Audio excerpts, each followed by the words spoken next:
월든. 월드는 미국의 철학자이자 작가인 헨리 데이비드 소로에 의해 쓰여진 에세이입니다. 이 책은 자연과 사회와의 조화, 개인주의, 소박한 삶의 가치 등에 대한 소로의 철학을 탐구합니다. 소로는 월든 연못 주변에서 2년 동안 단순한 생활을 택하며 자연과 대화하고 자아의 깨달음을 찾는 경험을 썼습니다. 이 책은 소로의 개인적인 경험과 그의 관점을 통해 다양한 주제를 다룹니다. 월드는 자연과의 연결과 자아의 개발에 대한 중요성을 강조합니다. 또한 소로는 사회와 개인 간의 관계를 다루며 인간의 진정한 필요와 욕망을 탐구합니다. 월든. 소로의 첫 번째 이야기. 삶의 경제학. 내가 다음 글을, 아니 이 책을 썼을 때 나는 인가로부터 멀리 떨어진 숲속에 내 손으로 지은 집에서 혼자 살았다. 그곳은 매사추세츠 주의 콩코드에 있는 월든 호숫가였다. 나는 그때 오로지 내 두 손의 노동만으로 생계를 유지했다. 내가 그곳에 산 것은 2년 2개월 동안이었다. 지금 나는 다시 문명의 세계로 돌아와 있다. 도해지 사람들이 내 생활 방식에 대해 이런저런 질문을 하지 않았더라면 이렇게 독자들에게 내 일을 구구하게 늘어놓지는 않았을 것이다. 어떤 이들은 이 일을 주제넘은 짓이라 할지 모르지만 내가 보기엔 결코 주제넘은 짓이 아니라 주어진 상황을 고려할 때 아주 자연스럽고 적절했던 것 같다. 사람들은 내가 무엇을 먹고 살았는지, 외롭지는 않았는지, 무서웠는지 등등에 대해서 물어보았다. 또는 내 수입에서 얼마나 자선의 목적에 썼는지를 알고 싶어한 사람들도 있었다.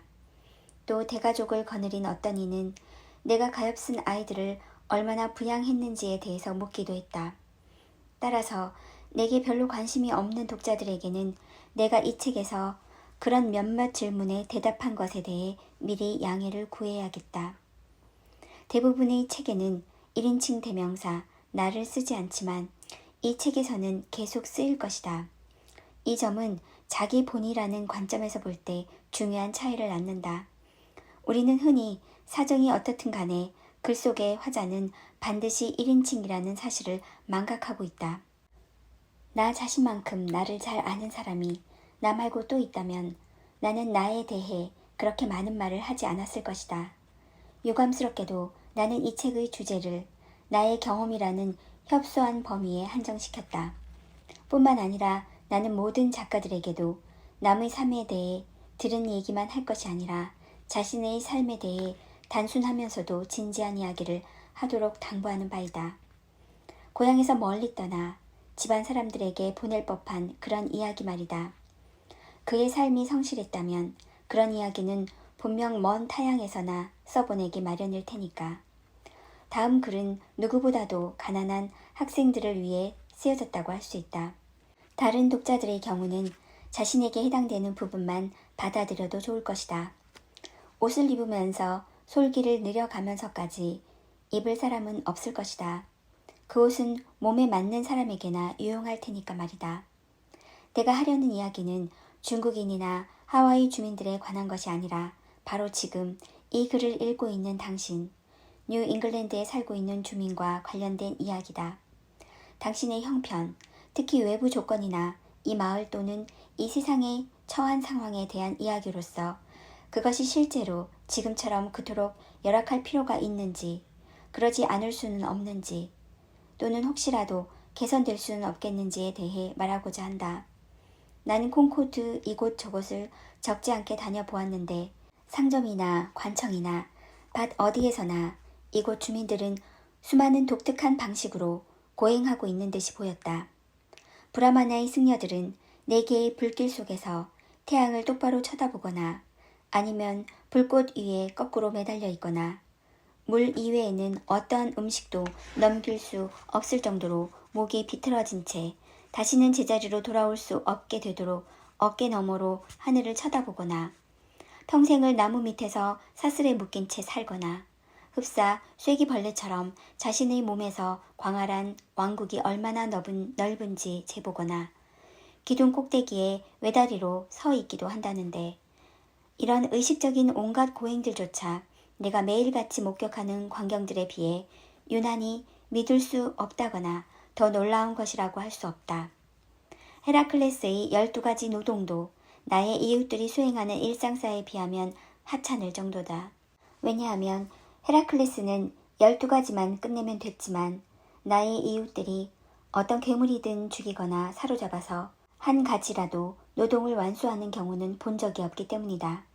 이들에게는 벌겋게 단 인두로 히드라의 머리를 찢었던 이울라우스 같은 친구도 없어서 머리 하나를 없애는 순간 곧장 머리 2개가 솟아나왔다. 나는 우리 마을 젊은이들의 불행은 농장과 과옥, 헛간, 가축, 농기구들을 유산으로 물려받은 데서 싹튼다고 생각한다. 그런 물건들을 얻으면 여간에서는 없애버리기 어렵기 때문이다. 차라리 드넓은 초원에서 태어나 이리젖을 먹고 자라는 편이 훨씬 더 나았을 것인데 그랬다면 자신들이 노동을 바쳐야 할 밭이라는 것의 실체를 좀 더 똑똑히 볼 수 있었을지도 모를 일이다. 누가 그들을 흙의 노예로 만들었을까? 인간이란 원래 한 줌의 육신을 소모시키면 그만인데 어째서 60에이커나 되는 땅을 부려야 한단 말인가? 어쩌자고 태어나는 그 순간 무덤을 파기 시작한단 말인가? 인간은 이 모든 것들을 내치고 인간다운 삶을 영위해야만 한다. 그럼으로써 가능한 한 훌륭한 삶을 영위해야만 하는 것이다. 자신의 짐에 짓눌려 숨이 막힌 채 75 곱하기 40피트짜리 헛간과 한 번도 청소해 본 적이 없는 불결한 마국간, 100에이커의 땅과 경작지, 건초지, 초원, 식림지 사이로 그 짐을 끌며 삶의 행로를 기어가다시피 하는 가엾은 불멸의 영혼이 얼마나 많은지 모른다. 이런 불필요한 유산 때문에 사투를 벌일 필요가 없는 무산자들은 한 줌밖에 안 될 육신을 다스리고 교화시키는 일도 이미 중노동으로 여기는 마당의 말이다. 하지만 사람들이 이렇게 고생을 하는 것은 모두 그렇든 생각 때문이다. 우리의 육신 대부분은 이내 흙에 묻혀 퇴비로 화한다.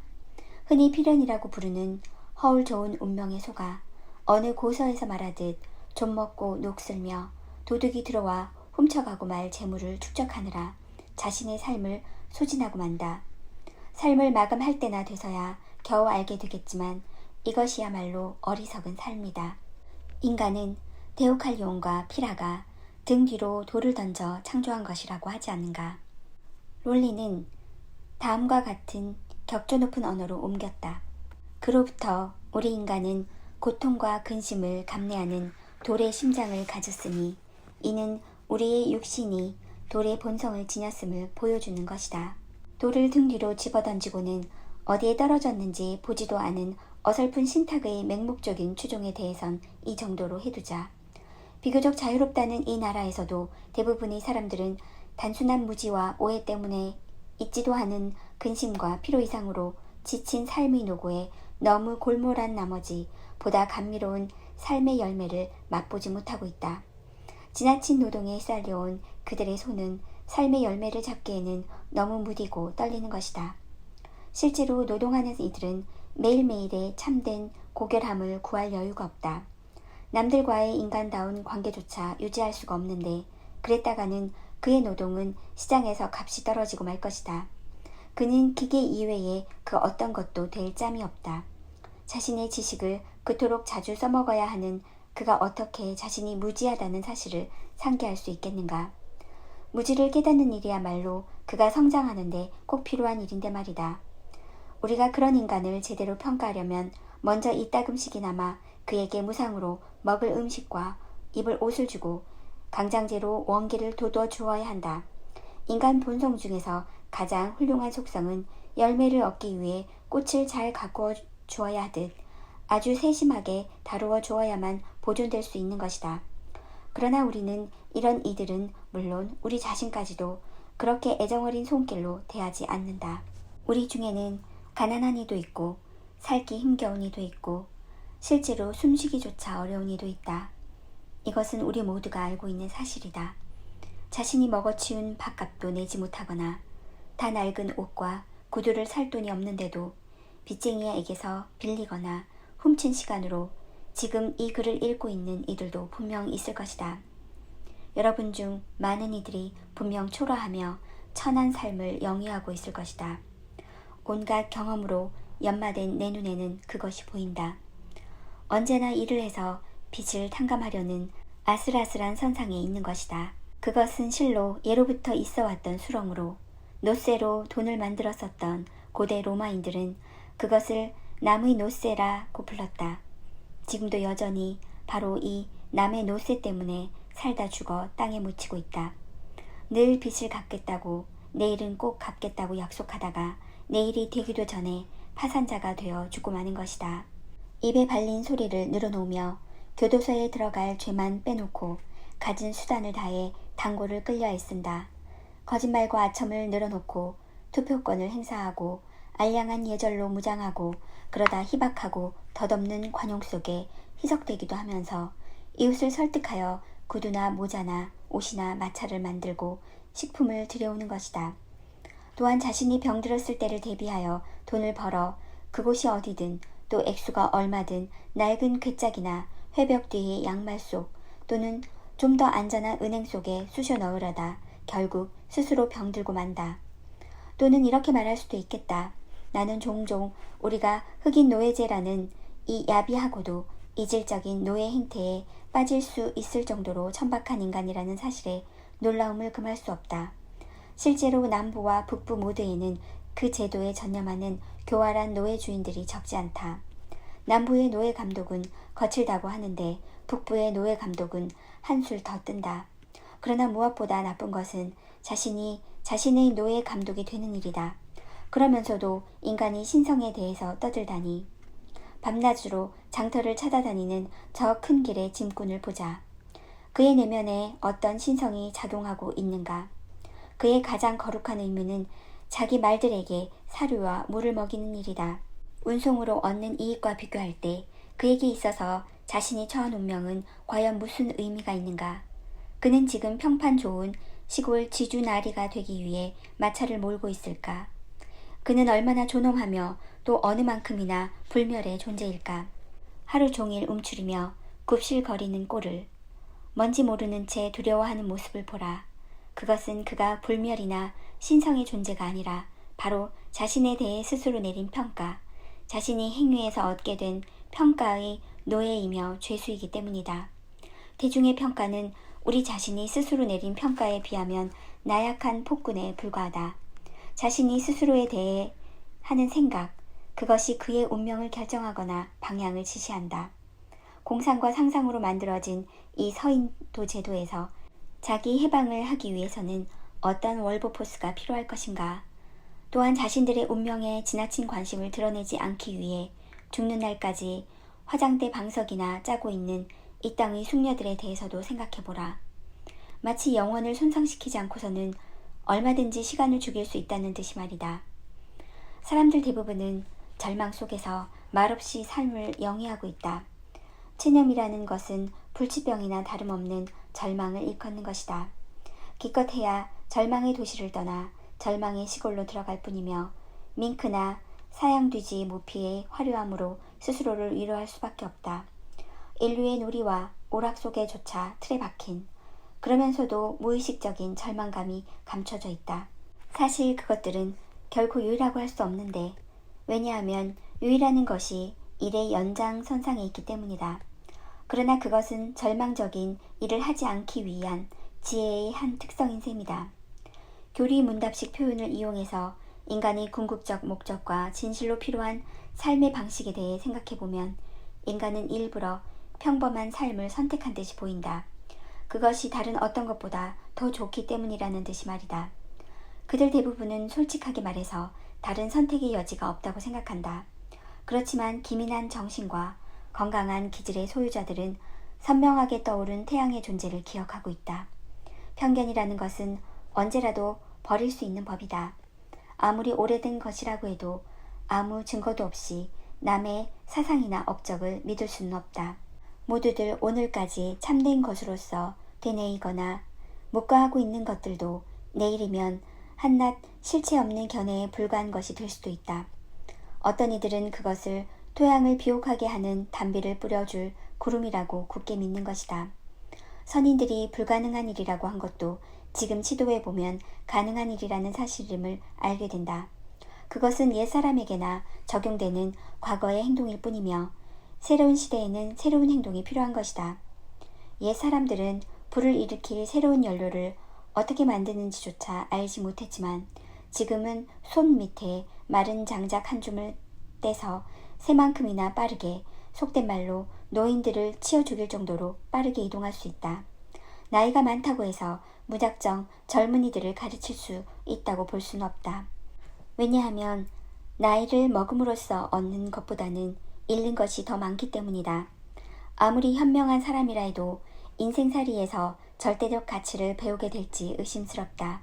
실제로 나이 든 이가 젊은이에게 해줄 중요한 충고는 없는데 그러기에는 그들의 경험이 지나치리만큼 불완전하고 그들의 삶은 너무나도 참혹한 실패였던 것이다.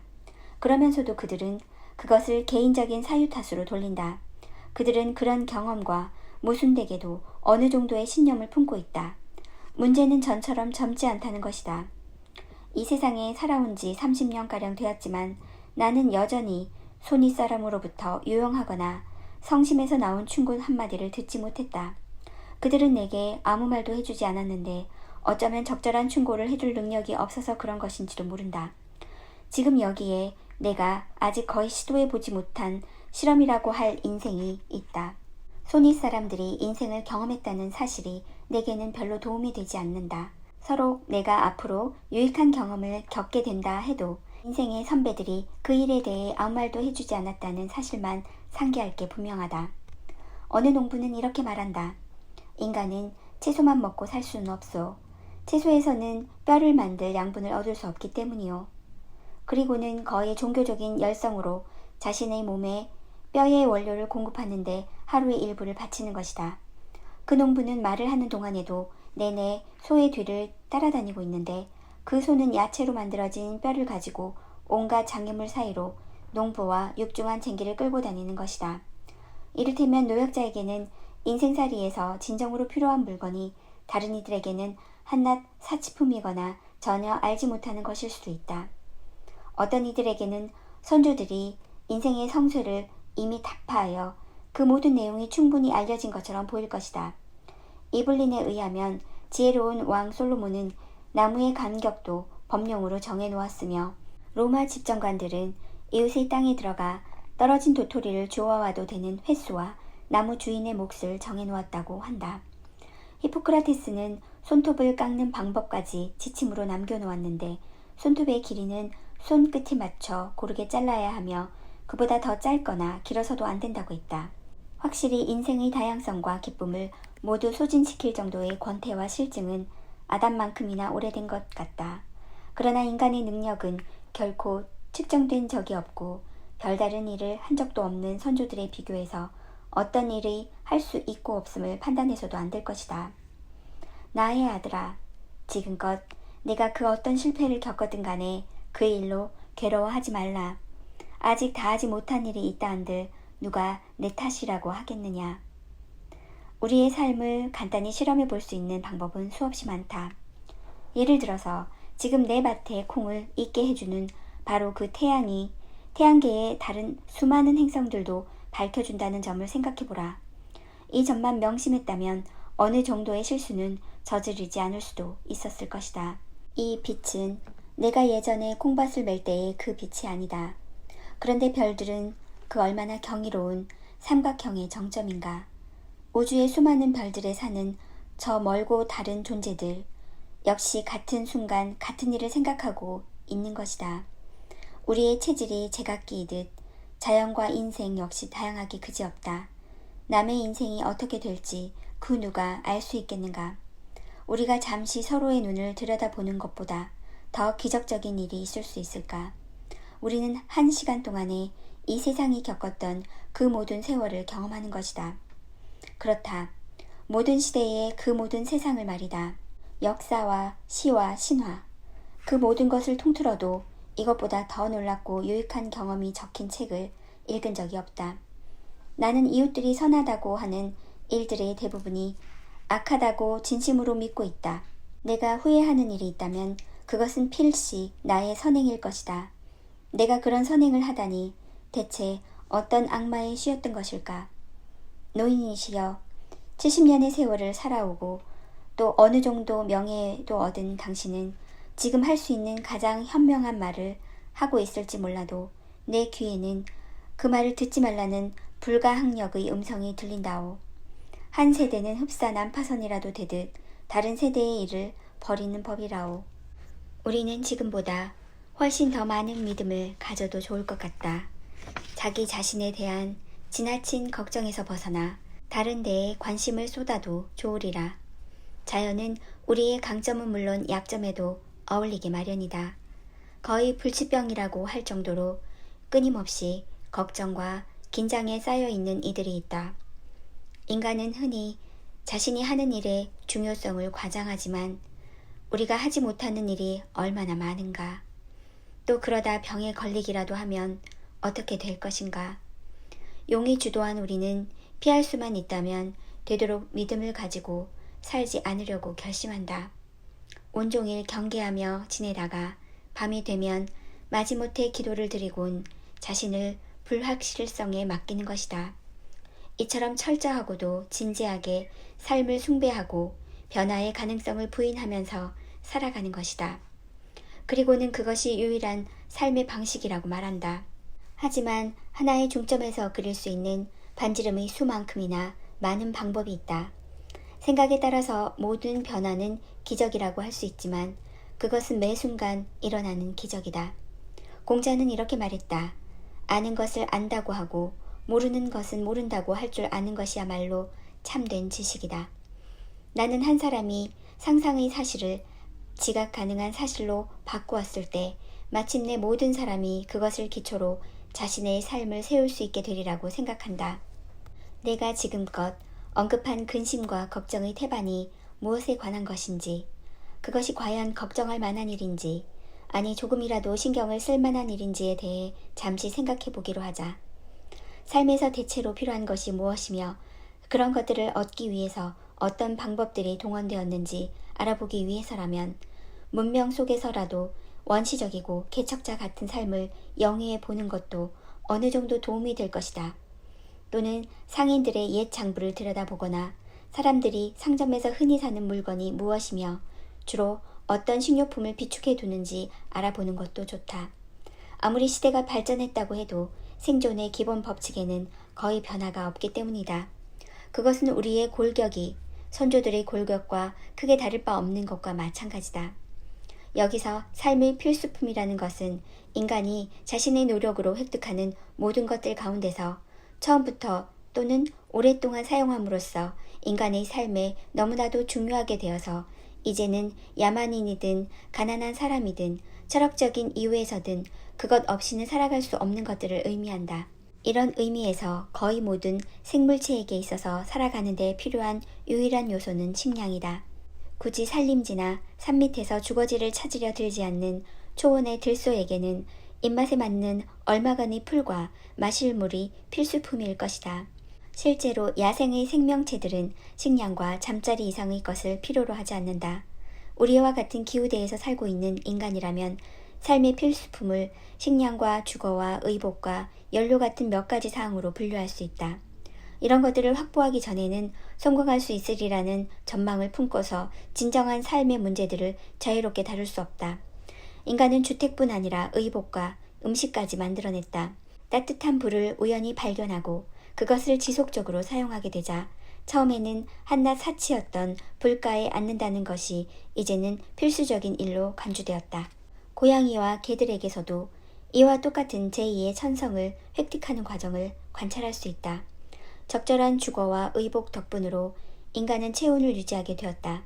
그러나 이런 것들 또는 연료를 지나치게 사용함으로써 다시 말해서 자신의 체온보다 외부로부터 더 많은 열을 끌어들이게 됨으로써 혹시 우리 자신을 요리하게 되는 일은 없을까?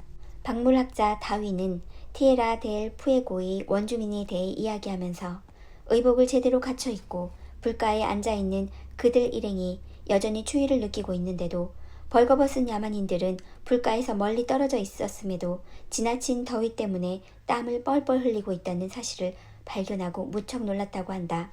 또한 오스트레일리아의 원주민들은 벌거벗고도 아무렇지 않은데 유럽인들은 옷을 다 입고서도 벌벌 떨었다는 얘기도 들은 적이 있다.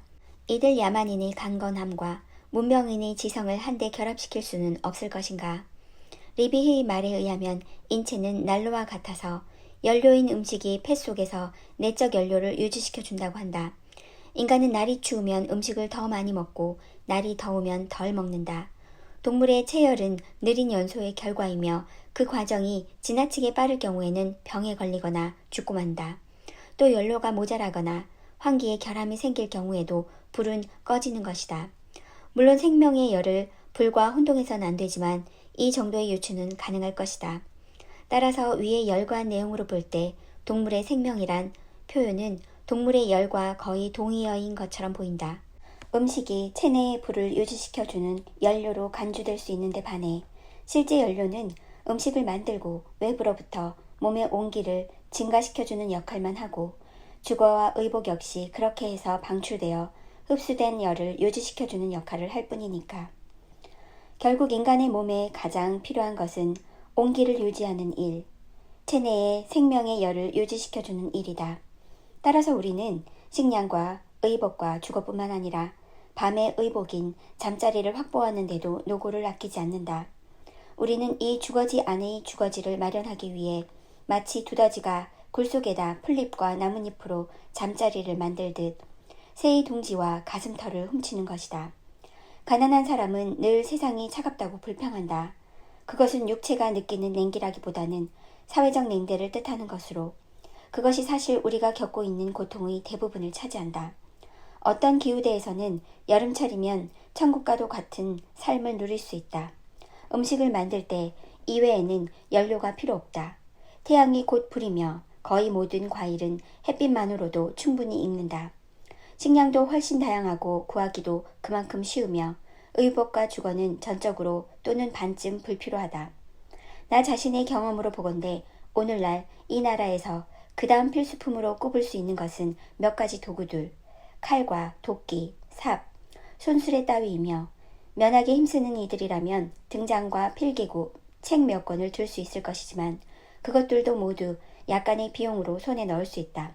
그런데도 현명치 못한 몇몇 사람들은 지구 저편의 미개하고 비위생적인 곳까지 건너가서 10년이나 20년을 무역에 종사하는데 그 목적은 결국 뉴 잉글랜드의 안락한 온기 속에서 살다가 죽기 위해서인 것이다. 부자들은 안락한 온기 정도가 아니라 부자연스러울 정도로 덥게 사는 버릇이 있는데 앞에서도 말했듯이 그랬다가는 소스까지 얹은 요리가 되기 십상이다.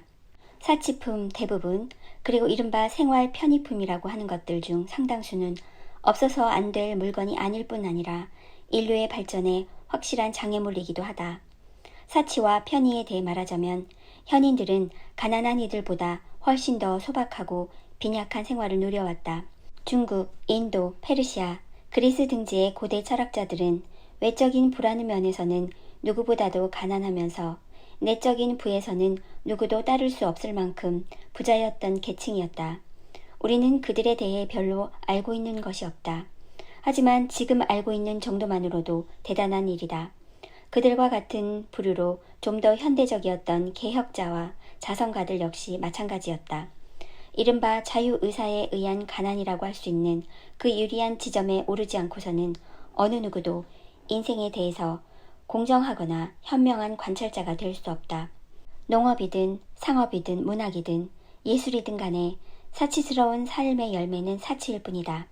요즘에는 철학 교수는 있지만 철학자는 보이지 않는다. 그럼에도 오늘날에는 대학 교수직이 찬탄의 대상인데 그것은 한때 산다는 일이 찬탄의 대상이었기 때문이다.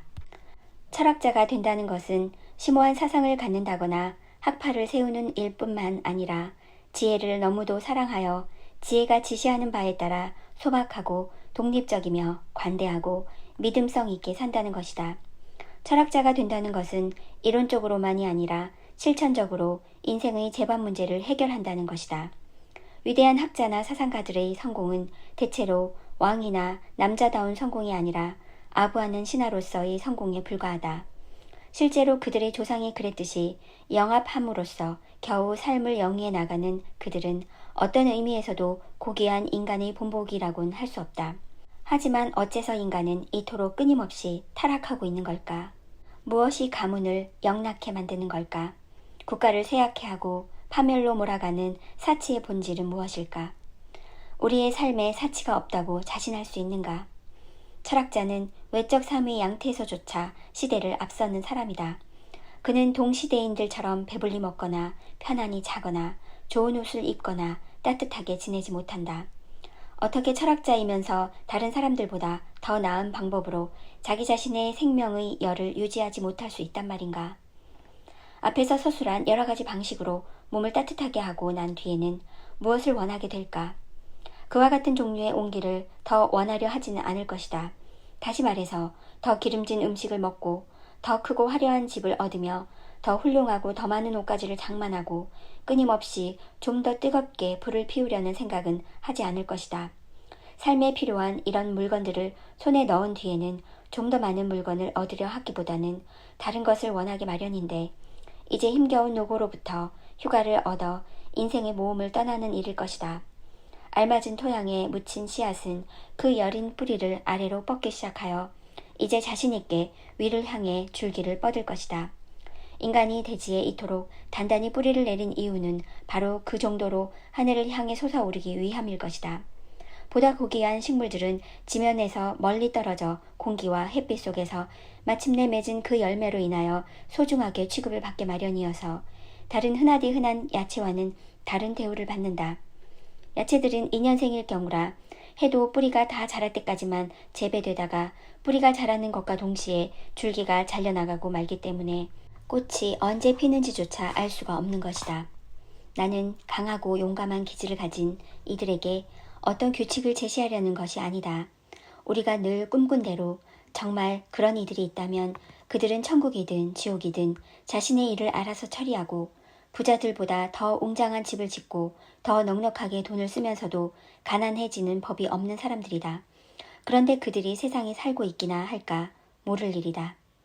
또한 나는 바로 현재 주어진 상황에서 용기와 영감을 얻으며 흡사 연인들처럼 애정과 열정을 가지고 삶을 사랑하는 이들에게 무슨 규칙을 제시하려는 생각도 없다. 나 자신도 이런 부류에 속할 거라고 생각하지만 또 어떤 상황에서든 만족스러운 직장 생활을 하고 있으며 자신들이 정말 만족하는지 여부를 알고 있는 이들 역시 내가 말하려는 상대가 아니다. 지금 내가 이야기를 하고 싶은 대상은 주로 불만에 가득 찬 사람들, 자신이 험한 운명이나 시대에 대해서 손을 쓸 여지가 있는데도 불구하고 빈둥거리며 불평을 내려놓는 사람들이다. 그 중에는 자신이 할 일을 다하고 있다는 이유를 들면서 누구보다도 열심히 못 말릴 만큼 불만을 토로하는 이들도 있다. 또 겉으로는 부유하게 보이지만 사실은 어떤 계층보다 가난한 이들로서 쓸데없는 찌꺼기만 잔뜩 쌓아놓고 그것을 어떻게 써야 할지 어떻게 없애야 할지 몰라 결국 스스로 금은으로 된 족쇄를 채우고 있는 이들에게도 이야기를 하려 한다. 지난 몇 년 동안 내 삶을 어떻게 보내고 싶었는가에 대해 이야기한다면 나의 과거의 삶에 대해 어느 정도 알고 있는 독자들은 아마 좀 의외라고 여길 것이며 나에 대해 전혀 모르고 있는 독자들은 분명 몹시 놀랄 것이다. 이제 내가 가슴속에 품고 있는 계획들 중 몇 가지에 대해 이 자리를 빌려 얘기해 보겠다. 나는 날씨에 상관없이 하루 중 어느 때라도 그 순간을 이용하여 기록으로 남기려 열망해왔다. 과거와 미래라는 두 개의 영원한 시간이 합류하는 현재의 이 순간에 서서 그 지점을 출발점으로 삼으려 했던 것이다. 지금부터 내가 하려는 이야기가 어느 정도 불분명하더라도 용서해주기 바란다. 왜냐하면 내가 하는 일은 다른 어떤 일보다 은밀한 것인데다가 고의적으로 비밀에 붙인 것은 아니지만 그 성질상 어쩔 수 없기 때문이다. 나는 내가 알고 있는 바에 대해 기꺼이 이야기할 생각이며 문짝에다 출입 금지라고 적지는 않을 것이다.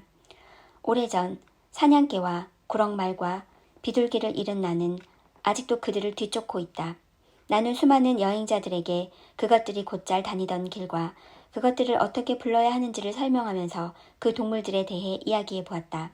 그 중에는 사냥개가 짖는 소리를 들었다는 사람도, 구렁말의 발굽소리를 들었다는 사람도, 심지어 비둘기가 구름 저편으로 사라지는 것을 보았다는 사람도 있었다. 그들 모두 자신들이 잃어버리기라도 한 것처럼 그 동물들을 찾고 싶어 했다.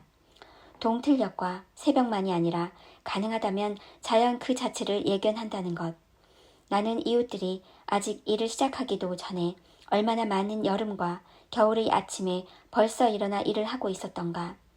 분명 해 뜨기 전의 어스름 속에서 보스턴으로 떠나는 농부들과 일하러 나선 나무꾼들 같은 마을 사람들이 이미 일을 하고 돌아오는 나와 마주치곤 했던 것이다. 실제로 해가 뜨는 것을 도운 일은 없었지만 그 자리에 있었다는 사실만으로도 중요한 일을 한 셈이다. 얼마나 많은 가을과 겨울날을 마을 밖에서 보내면서 바람결에 묻어오는 소리를 듣고 또 그것을 속달로 보내려 애썼던가. 나는 거기다 내 모든 자금을 쏟아붓고는 바람을 정면으로 받으며 달리다가 하마터면 목숨마저 잃을 뻔했다. 만약 그것이 두 정당 중 어느 한쪽과 관련된 소식이었다면 틀림없이 순식간에 신문에 보도됐을 것이다.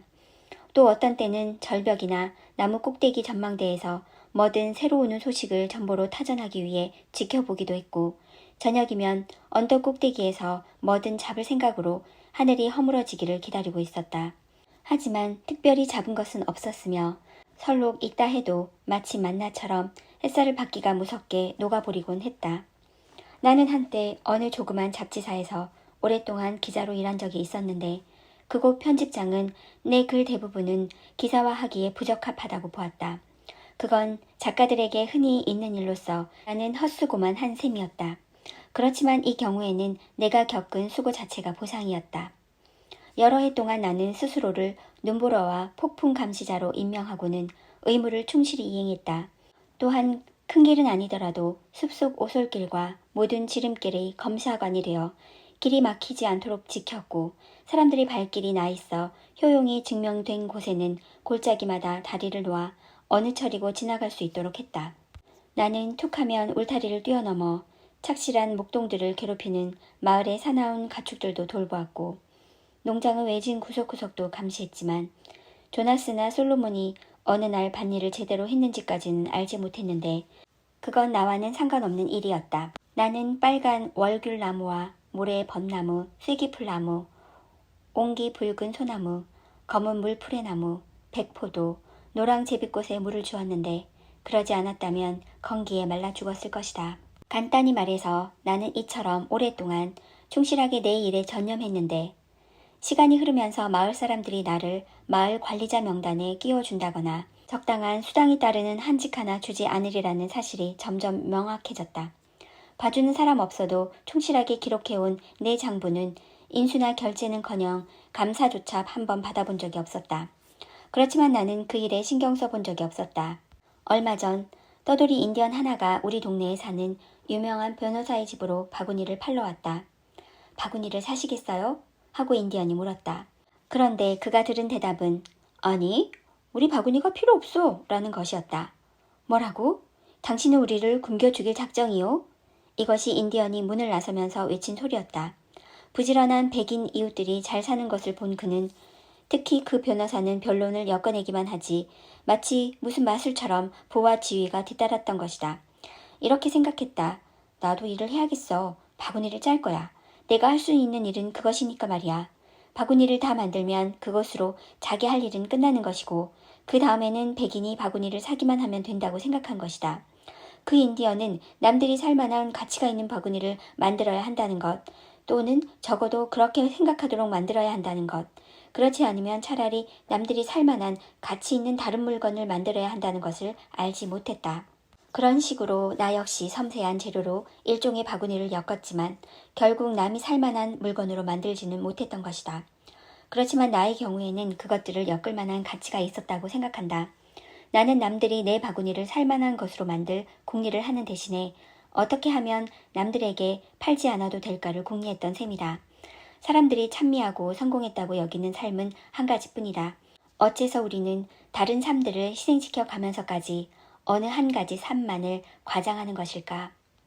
동료 시민들이 내게 법원의 한 자리 또는 부목사라든가 다른 어떤 생계수단을 제공할 가능성이 없으며 생계를 스스로 해결해야 한다는 사실을 알게 된 나는 비교적 내가 잘 알려진 숲속으로 더욱더 마음을 돌렸다.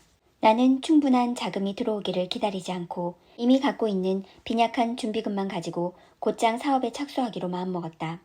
내가 월든 호수에 간 것은 보다 싼 생활비로 살기 위해서라거나 화려한 생활을 하기 위해서가 아니라 아무 방해 없이 나만의 일을 하기 위해서였다.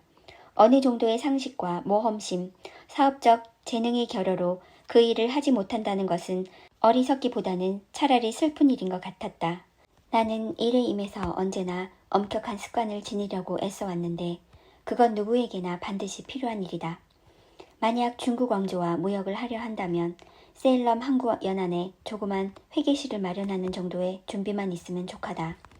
그리곤 이 나라에서 생산되는 풍부한 얼음과 소나무 목재, 얼마간의 화강암 같은 국산품을 언제나 본국 화물선을 이용하여 수출하게 될 텐데 사업에서 성공하려면 다음과 같은 일들이 필요하다. 모든 세부 일정을 직접 감독할 것, 스스로 수로 안내인과 선장, 선주이자 해상보험업자가 될 것, 팔고 사들이는 일을 직접 하고 장부에 적을 것, 수치된 모든 서신을 읽고 발송할 모든 서신을 직접 쓰거나 읽을 것, 수입품의 하역을 밤낮이고 감독할 것, 때로는 가장 값진 화물이 저지 해안에 부려질 수도 있으므로 연안 이곳저곳을 거의 동시에 찾아다닐 것, 스스로 전보가 되어 끊임없이 수평선을 훑으면서 연안을 지나가는 모든 선박과 교신할 것, 거리가 멀고 규모가 엄청난 이런 시장에 물품을 공급해야 하므로 상품을 늘 안정되게 운송할 수 있도록 할 것, 세계 곳곳의 시장 상황과 전쟁과 평화에 대한 정보를 수집하고 무역과 문명의 흐름을 예측할 것, 모든 탐험대의 보고서를 이용하고 새 항로와 개선된 모든 항법을 활용할 것, 해도를 연구하고 암초와 새로 생긴 등대와 부표의 위치를 확인하며 언제나 반드시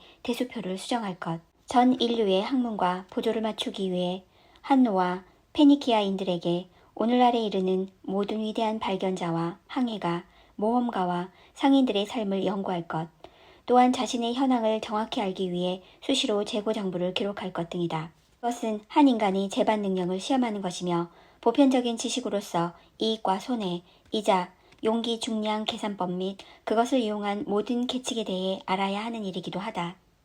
나는 월든 호수가 일하기에 적당한 장소라고 여겼는데 그건 비단 그곳에 철로가 깔리고 얼음 상인이 있기 때문만은 아니었다. 거기에는 여러 이점들이 있는데 그것을 공표한다는 건 그다지 현명한 생각 같지가 않다.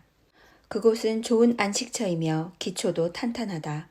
네바강의 늪지처럼 땅을 메워야 한다거나 집을 짓기 위해 사방에 말뚝을 박을 필요가 없다. 서풍이 불고 네바강에 얼음이 어는 때 밀물이 들이치면 상페테르부르크가 지상에서 사라진다고들 한다. 나는 일반적으로 필요한 자금조차 없이 이 일에 뛰어들었기 때문에 이런 일을 하는데 반드시 필요한 수단은 어디서 얻어야 할지 막막하기만 했다. 우선 실질적인 당면 문제로서 의복을 생각할 때 사람들은 대체로 진정한 의미에서의 실용성보다는 새 것에 대한 선호와 남들의 평판을 염두에 두게 마련이다. 할 일이 있는 사람에게 옷을 입는다는 행위의 목적은 첫째, 생명의 열을 유지하기 위한 것이고 둘째, 우리가 살고 있는 사회에서는 노출을 하지 않아야 하기 때문임을 상기시켜 준다면 그는 그것이 아무리 필요하고 중요한 일일지라도 새로 옷을 구하지 않고 해낼 수 있다는 사실을 알게 될 것이다. 재단사가 만들어 바치는 옷을 한 번 입고 버리는 왕과 왕비라면 몸에 잘 맞는 옷을 입을 때의 편안한 느낌을 알 리가 없다. 그런 이들은 옷걸이라고 해도 과언이 아닐 것이다. 우리의 옷은 하루하루가 지나면서 옷 주인의 성격에서 감화를 받아 점점 우리 자신과 동화됨으로써 결국에 가서는 우리의 육신처럼 신성한 것으로 여기게 된 나머지 옷을 벗으려면 주저하거나 수술 도구를 동원해야 할 정도가 된다. 나는 기운 옷을 입었다고 해서 그 사람에 대한 평가를 낮춰본 적이 없다. 그러나 사람들 대부분은 건전한 양심을 갖는 일보다는 유행에 맞는 옷을 입거나 적어도 깨끗하고 깊지 않은 옷을 입는데 더 많은 신경을 쓰고 있다. 하지만 서로 캐진 곳을 제대로 깊지 않았다 해도 그것 때문에 드러나는 악덕이라고 해봐야 주의가 부족하다는 정도일 것이다. 나는 종종 내가 알고 있는 사람에게 무릎 위를 한두 군데 기운 옷을 입을 수 있느냐고 물어보는 시험을 하곤 한다. 그러면 그들 대부분은 그런 짓을 하면 인생을 망치기라도 할 것처럼 군다. 그들에게는 기운 바지를 입느니 차라리 부러진 다리로 쩔뚝거리며 돌아다니는 편이 쉬워 보인다. 신사가 다리를 다칠 경우에는 어떻게 고칠 방도가 있지만 그의 바지에 그런 일이 생기면 도저히 어떻게 해볼 수 없는 모양이다. 그는 진정한 의미에서 존중해야 할 것보다는 사람들이 존중하는 것만 생각하기 때문이다. 우리가 아는 것은 사람이 아니라 윗저고리와 바지들이다. 지난번 갈아입은 옷을 허수아비에게 입히고 당신 자신은 옷을 입지 않은 채 그 옆에 서 있다면 사람들은 얼핏 그 허수아비에게 인사를 하지 않겠는가. 얼마 전 옥수수 밭을 지나치다가 모자와 저고리 차림을 한 말뚝을 보고는 그제야 그것이 밭주인임을 알아본 일이 있었다. 그 밭주인은 지난번 내가 보았을 때보다 약간 더 비바람에 시달렸을 뿐이었다. 어떤 개는 옷을 입고 주인집에 들어서는 낯선 사람을 보고 지저대다가도 벌거벗은 도둑을 보면 짖지 않았다고 한다. 사람에게서 옷을 벗길 경우 그들 각자가 얼마나 지위를 유지할 수 있는지는 흥미로운 문제가 아닐 수 없다. 그 경우 당신이라면 가장 존경받는 계층에 속한 문명인들을 확실히 가려낼 수 있겠는가. 동서양에 걸쳐 모험적인 세계 여행을 하던 파이퍼 부인이 고국에 가까운 러시아형 아시아에 도착했을 때의 일이다. 그녀는 그곳 관리를 만나러 갈 때는 여행복이 아닌 다른 옷차림을 해야 했다. 그것은 그녀가 이제 옷을 보고 사람을 판단하는 문명국에 왔기 때문이었다. 우리처럼 민주적인 뉴 잉글랜드 지방에서조차 우연히 돈을 모아 옷차림과 마차 따위로 부를 과시하기만 하면 거의 모든 사람들로부터 존경받을 수 있다. 그러나 아무리 그 수가 많다 해도 이런 식으로 존경을 표하는 자들은 야만인일 뿐이어서 선교사를 파견할 필요가 있는 것이다. 게다가 의상 때문에 바느질이라는 것이 생기게 되었는데 이것은 끝도 없는 일이다. 다시 말해서 여성복에서 바느질이라는 것은 완성되는 법이 없을 것이다. 마침내 할 만한 일을 찾은 사람이라고 해도 그 일을 하기 위해 새 옷을 장만할 필요는 없는 일이다. 오랫동안 다락방에서 먼지를 뒤집어 쓰고 있던 헌옷을 입더라도 그 일을 하는 데는 아무런 지장이 없다. 낡은 신발이라도 영웅의 경우라면 그의 시종보다 더 오래 쓸 것인데 그것은 맨발이 신발보다 더 오래가는 법이고 영웅이라면 신발 없이도 얼마든지 돌아다닐 수 있기 때문이다. 오직 파티와 입법부 무도회에 가는 사람들만이 새 옷이 필요한데 그 이유는 옷의 주인이 자주 달라질 필요가 없기 때문이다. 그렇지만 내 저고리와 바지, 모자와 신발이 하느님께 예배드리기에 적합하다면 그것으로 족할 것이다. 그렇지 않겠는가? 자신의 헌옷, 낡은 저고리가 원래의 재료로 환원될 정도로 그래서 그 옷을 가난한 아이에게 주는 일이 결코 자선이 될 수 없을 만큼 다 낡도록 입는 사람이 있을까? 새 옷을 입는 일보다는 새 옷이 필요한 일을 주의할 필요가 있다. 사람이 새롭지 않은데 어떻게 새 옷이 잘 맞을 수 있겠는가? 어떤 일을 시작할 때는 낡은 옷을 입고 하라. 사람들이 원하는 것은 가지고 할 무엇이 아니라 해야 할 무엇 또는 되어야 할 무엇인 것이다. 그것이 아무리 해지고 더러운 낡은 옷이라고 해도 너무나 열심히 일한 나머지 헌옷을 입고도 새 사람이 된 듯이 느껴질 때까지는 또 헌옷을 새 수를 담을 낡은 부대처럼 느낄 수 있을 때까지는 새 옷을 구해서는 안 될 것이다.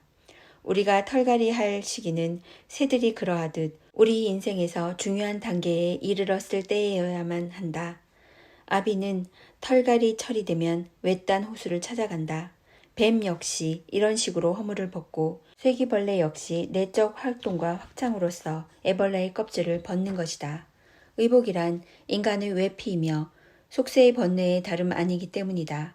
그러지 않을 경우 가짜 깃발을 달고 항해하는 셈이어서 결국 인류는 물론 스스로의 심판에 의해 반드시 징계를 받고 말 것이다. 우리는 흡사 밖으로 겹겹이 성장하는 외생식물처럼 옷 위에 옷을 껴입는다. 우리가 입는 얇고도 색다른 의복들은 우리의 표피 또는 허물에 불과할 것이며 생명과는 무관하다. 여기저기를 벗긴다 해도 치명적인 상처가 되지는 않을 것이다. 반면 늘 입고 있는 보다 두꺼운 의복은 세포의 껍질 또는 피질이라고 하는 것으로서 그것은 우리의 인피부 또는 진정한 껍질이며 사람을 다치지 않고 일부만 떼어낸다는 것이 불가능한 셔츠인 셈이다. 모든 인종은 어느 계절이 되면 셔츠에 해당하는 어떤 옷을 입는 것 같다. 되도록 옷을 간소하게 입어서 어둠 속에서도 자기 몸을 만질 수 있고 모든 면에서 간결하고 준비를 갖춘 삶을 영위함으로써 서로 적이 마을을 점령하더라도 그만은 옛날의 어느 철학자가 그랬듯이 아무 걱정 없이 빈손으로 성문을 걸어 나갈 수 있도록 하는 것이 바람직하다. 대체로 두꺼운 옷 한 벌은 얇은 옷 세 벌과 같고 누구나 싼 값으로 구할 수 있는 옷이 있다. 몇 년이고 입을 수 있는 두꺼운 윗옷 한 벌은 5달러면 살 수 있고 두꺼운 바지는 2달러, 쇠가죽 구두 한 켤레는 1달러 남짓, 여름용 모자는 25센트, 방한모는 62센트 남짓이면 살 수 있는데 더 낮게는 푼돈을 들여 집에서 만들어 쓸 수 있다. 너무도 가난한 나머지 이렇게 자신이 번 돈으로 옷을 만들어 입는 이에게 경의를 표할 줄 아는 현명한 사람들이 없는 나라는 없을 것이다. 내가 나만의 스타일로 된 옷을 만들어 달라고 하면 여재봉사는 진지한 얼굴로 사람들은 요즘 그런 옷을 만들지 않아요 라고 말한다. 그녀는 흡사 운명이 신 같은 초자연적인 권위를 지닌 말이라도 하듯 사람들이라는 말을 강조하지도 않는다. 결국 나는 여간에서는 내가 원하는 옷을 맞춰 입을 수 없는데 그것은 그 여재봉사가 내가 진심으로 그런 말을 한 것이 아니고 또 내가 그렇게 지각 없는 인간이 아닐 거라고 굳게 믿고 있기 때문이다. 이런 신탁이나 다름없는 말을 들으면 잠시 생각에 잠기지 않을 수 없다. 나는 그녀의 말 한마디 한마디를 되새겨보면서 그 사람들과 나 사이에 어떤 관계가 있는지 그리고 그들이 어떻게 해서 내 일에 이토록 깊은 영향을 미치게 된 것인지 생각하다가 결국 그녀에게 나도 역시 수수께끼나 다름없는 다음과 같은 말을 해주고 싶은 충동을 느낀다. 사실 최근까지는 그렇지 않았지만 요즘 사람들은 이런 옷을 만들어 입는단 말이오 하고 말이다. 그런데도 그녀가 내 성격을 재지 않고 흡사 그 옷을 걸어둘 옷걸이나 되듯 내 어깨의 폭이나 재고만다면 그런 측정이 무슨 소용이 있을까? 인간은 미의 여신도 운명의 여신도 아닌 유행의 여신을 섬기고 있는 것이다. 그 여신이 권위를 가지고 실을 잡고 옷감을 짜고 옷을 재단한다. 파리의 원숭이 우두머리가 여행용 모자를 쓰면 미국의 모든 원숭이들이 똑같은 짓을 한다. 나는 종종 인간의 도움으로는 이 세상에서 아주 간단하고도 정직한 일 하나 제대로 할 수 없을 것 같은 절망감에 사로잡힌다. 우선 그들을 강력한 앞차키 속에 집어넣어 낡은 생각들을 쥐어 짜낸 다음 두 다리로 일어서지도 못하게 만들어야 할 것이다. 하지만 그러고도 그중 누군가의 머릿속에 구더기가 자랄 것이고 그것이 낳은 알은 아무도 모르는 사이에 부화할 것이다. 불로도 그것들을 죽일 수 없을 테니 결국 헛수고를 하는 셈이다. 그럼에도 불구하고 우리는 이집트의 밀이 미라에 의해 우리에게 전해졌다는 사실을 잊을 수는 없으리라. 대체로 우리나라든 아니든 의상이 존엄한 예술로까지 승화되었다고는 주장할 수 없다. 오늘날 사람들은 그저 손에 닿는 옷을 입는다. 그들은 마치 난파선의 선원처럼 해변에서 눈에 띄는 옷을 입고는 시간이든 공간이든 어느 정도 여유가 생기면 상대방의 우스꽝스러운 옷차림에 웃음을 터뜨린다. 어느 세대든 구세대를 비웃으면서도 거의 종교적인 열정을 추종한다. 우리는 헨리 8세나 엘리자베스 여왕의 의상을 보면서 마치 무슨 식인종 추장의 옷차림을 보기라도 하듯 재밌어한다. 일단 몸에서 벗겨진 옷은 어느 것이나 우습고 괴상해 보이기 마련이다. 옷을 보아도 우습지 않게 하고 그것을 입는 사람을 성스럽게 만들어주는 것은 입는 사람의 진지한 눈빛과 그 사람의 성실한 삶뿐이다. 어릿광대가 배를 잡고 웃으면 그의 장식물 역시 마찬가지로 보일 것이다. 포탄에 맞는 병사에게는 갈갈이 찢어진 넉마가 고관의 의상 이상으로 어울리는 것이다.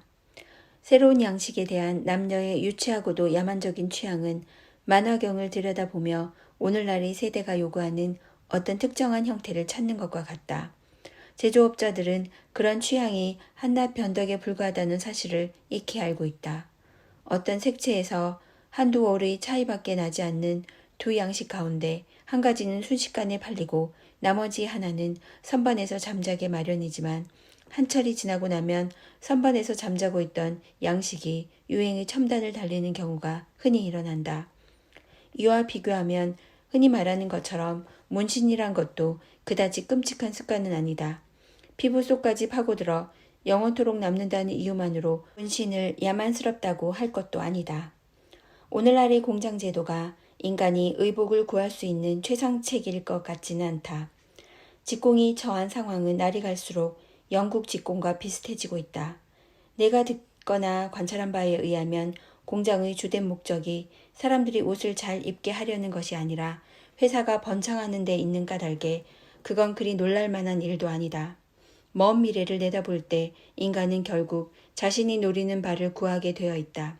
따라서 비록 지금 당장은 실패한다 해도 보다 높은 목표를 겨누는 편이 나을 것이다. 오늘날에는 주거 역시 삶의 필수품이라는 사실을 부인하진 않겠지만 인간이 이것보다 더 추운 지방에서도 오랫동안 집 없이 삶을 영위했다는 신뢰가 있다. 사무엘 랭은 라플란드인들은 털옷을 입은 사람도 얼어 죽을 만큼의 혹한 속에서도 가죽옷에다 머리와 어깨에는 가죽 자루를 뒤집어 쓴 채 눈밭에서 잠을 잔다고 말했다. 자신은 그렇게 잠자는 그들을 눈으로 보았다고 했다. 그러면서도 그는 그들이 다른 종족보다 더 강인한 것은 아니다라고 덧붙여 말했다. 아마도 인간은 이 지상에서 살기 시작한 지 얼마 지나지 않아서 가정의 위안이라는 집의 편의성을 발견했을 것인데 그 표현은 원래 가족에서보다는 집에서 구하는 만족감을 의미한 것이리라. 하지만 집이란 것이 관념 속에서 주로 겨울이라든가 우기와 관련이 있을 뿐 연중 3분의 2는 파라솔을 제외하면 집이 아예 불필요한 기후대에서라면 극히 부분적이고 일시적인 의미만 있을 것이다. 우리나라와 같은 기후대의 여름철에는 집이라는 것이 원래 밤을 지내기 위한 목적만 갖고 있었다. 인디언 문서에서는 오두막이 하루치의 행군을 상징하는 것으로서 나무 껍질에 새기거나 그린 오두막의 숫자는 야영한 일수를 의미했다. 인간의 사지가 아무리 크고 건장한다고 해도 자기 세계를 줄여 알맞은 공간 속에 스스로를 가둘 필요가 있다. 인간은 처음에는 발가벗은 상태로 야외 생활을 했다. 그러나 비록 그것이 화창하고 따뜻한 날씨의 낮 동안에는 쾌적할지 몰라도 우기나 겨울철에 서둘러 옷을 입고 집 안에 들어가지 않았다면 인간은 자칫 초기에 멸망했을지도 모를 일이다. 우화에 의하면 아담과 이브는 옷을 입기 전에 나뭇잎으로 몸을 가렸다. 인간은 온기를 주는 집, 즉 온기의 위안을 먼저 구하고 나서 사랑의 온기를 갈구했던 것이다. 인류의 초창기에 모험심 넘치는 어느 인간이 바위 속에 난 구멍으로 기어들어가 그곳을 집으로 삼았으리라 상상된다. 어떤 의미에서 아이들은 각기 세상을 다시 시작한다고 할 수 있는데 비가 오고 추운 날씨에도 야외에서 지내기를 좋아하는 것이다. 아이는 말놀이는 물론 집놀이도 하는데 그것에 대한 본능이 있기 때문이다. 어렸을 때 선반처럼 생긴 바위나 동굴 입구를 보았을 때 흥미를 느끼지 않는 사람이 있을까? 그것은 인류의 원시 조상이 아직 우리 내면에 살아있기에 느끼는 자연스러운 갈망인 것이다. 인류는 동굴에서 종려나무 잎사귀로 만든 지붕, 나무 껍질과 나뭇가지로 된 지붕, 아마포를 짜서 느린 지붕, 플립과 지프로 만든 지붕, 판지와 널, 그리고 돌과 기와로 된 지붕 순서로 발전해왔다. 그러다 마침내 야외에서 산다는 것에 대해 알지 못하고 우리의 삶은 생각할 수도 없을 만큼 많은 면에서 가정적이 되었다. 난로가와 들판 사이에 이제 엄청난 거리가 생긴 것이다. 우리가 지금보다 훨씬 많은 낮과 밤을 우리와 천체 사이에 아무 장벽도 두지 않은 채 지낼 수 있다면, 시인이 지붕 밑에서 시를 쓰지 않고 성자가 지붕 밑에서 너무 오래 응거하지 않는다면, 새들은 굴에 갇혀서는 노래하지 않고 비둘기들도 비둘기장에서는 더 이상 순결을 소중히 여기지 않는 법이다. 만일 살 집을 지을 작정이라면 감화원이나 출구도 알 수 없는 미로, 박물관, 양로원, 감옥 또는 화려한 왕릉처럼 짓지 않기 위해서 뉴 잉글랜드인 특유의 재치를 약간 발휘하는 것이 좋다. 먼저 인간에게 꼭 필요한 집이라는 것이 얼마나 소박한 것인지 생각해보라. 나는 이 마을에서 얇은 무명천으로 천막을 짓고 사는 페놉스캇 인디언들을 본 적이 있는데 천막 주위로 눈이 거의 1피트나 쌓여 있었다. 차라리 눈이 좀 더 쌓여 바람을 막아주면 좋을 것 같았다.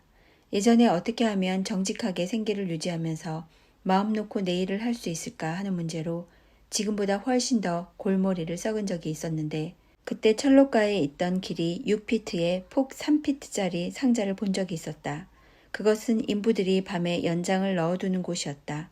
나는 그것을 보면서 몹시 쪼들리는 사람이라면 저런 것을 1달러에 사서 최소한의 공기가 들어오도록 구멍을 몇 개 뚫은 다음 비가 오거나 밤이면 그 속으로 들어가 뚜껑을 닫으면 자신이 사랑하는 자유를 누릴 수 있음은 물론 영혼까지 자유로워질 거라는 생각을 했다. 그것이 그렇게 최악의 선택도 아니고 그다지 경멸할 만한 생각도 아닌 것 같았다. 그러면 내키는 대로 밤 늦도록 자지 않아도 될 것이고 언제고 일어나고 싶을 때 일어나고 집주인에게 집세를 달라는 시달림도 받지 않고 자유롭게 드나들 수 있을 터였다. 그런데 이런 상자 속에서도 얼어 죽지는 않을 텐데도 너무나 많은 사람들이 이보다 크고 화려한 상자 속에 살며 세를 지불하느라 죽도록 고생하고 있다. 나는 지금 결코 농담을 하는 것이 아니다. 사람들은 경제를 쉽게 생각하고 있지만 실제로는 그렇게 간단히 해결되는 문제가 아니다.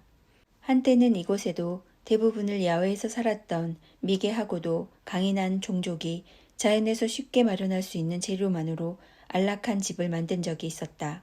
매사추세츠 식민지의 인디언 감독관으로 일했던 구키는 1674년 이렇게 쓴 바 있다. 인디안들이 만든 집 중에서 제일 좋은 것은 수액이 오를 철에 줄기에서 벗겨내 아직 푸른 기가 가시지 않았을 때 묵직한 통나무로 눌러 얇고 큼직하게 만든 나무 껍질로 빈틈없이 따뜻하게 덮은 것이다. 그보다 좀 못한 집들은 일종의 파피루스로 만든 가마니로 덮은 것으로 그것 역시 앞의 집만큼 훌륭하진 못하더라도 빈틈이 없고 따뜻하다. 어떤 집은 길이가 60에서 100피트에 폭이 30피트에 달하는 것도 있었다. 나는 종종 인디언 오두막에서 잠을 잤는데 영국에서 가장 좋은 가옥만큼이나 따뜻했다. 그는 그 집들은 대부분 바닥에 깔개가 깔려 있고 안에는 술을 놓은 매트가 덮여 있고 가구들도 여러 종류가 되었다는 말을 덧붙였다. 이들 인디언들은 지붕에 난 구멍 위에 매트를 걸어 끈으로 바람을 조절할 정도로 개화돼 있었다. 하루 이틀 정도면 지을 수 있고 몇 시간이면 해체할 수 있는 이런 오두막을 한 가족이 하나씩 갖고 있으며 오두막 안에 별도로 방을 갖고 있는 경우도 있었다.